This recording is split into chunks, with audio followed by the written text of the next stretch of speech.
What is up, people? So I'm here to talk about a fight that has been finally announced, Rose Namajunas versus Maycee Barber. And these are the moments in UFC where it feels like a setup for a movie.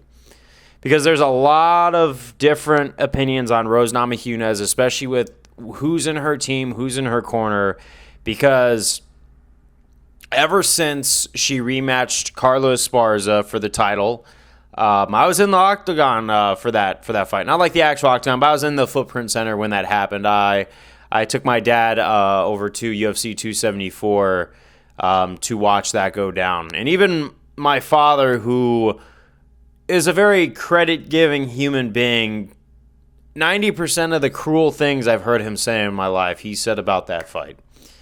And I think ever since then, Rose has kind of dropped the ball when it came to her legacy. And it's sad because she defeated Yana Jacek twice. And then she did the same thing to Zhang Weili, where she beats this dominant force. First time it was like a first or second round finish. And then the second time a very close fight where even though this person made adjustments, it still wasn't enough. And now we're starting to see the prime of her career kind of go. Now, of course, she fell short against Manon Fiorot in flyweight because, one, she's moving up in a weight class. But she had moments in that fight.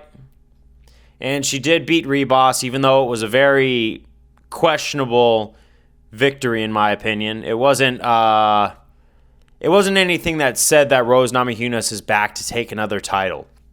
And maybe, you know what? Father Time claims every fighter, so it might just be her time to start dwindling down.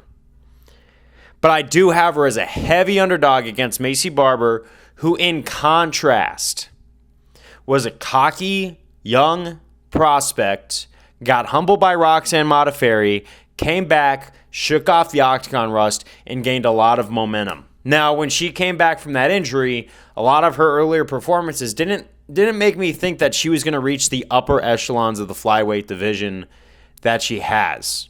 But she has continued to prove me wrong and prove me doubting right now. And right now with Maycee Barber, my doubts are very simple. There's probably 4 people who I think are a threat to her in her current division. Erin Blanchfield, Manon Fiorot, Valentina Shevchenko, and Alexa Grasso. She might prove me wrong there. But if there's one way where I don't think she's going to fall short, I think it's going to be against Rose Namajunas. And the thing with Rose is it's always been mental. A refusal to open up. She's not having fun in there, I feel like, anymore. And I just kind of feel like something's going on mentally that has really made her switch off. At least from how we usually see her. I'm not saying she's totally trash, because obviously she's coming off of a win. But you could tell that spark that the Thug Rose has just wasn't there. And I don't know what's missing. But if she's going to want to win this fight, she's going to have to find what made Thug Rose Thug Rose. Because otherwise you're going to have Maycee Barber, who's just this disciplined martial artist. And in my opinion, probably deserves the award for most improved fighter in women's MMA, Maycee Barber. Maycee might steamroll her. So, right now, I think it's just another hold-you-over fight for Maycee, in my opinion. And I have Maycee as a heavy favorite going into this fight. Am I saying Rose can't win? I never want to say anyone can't win anything.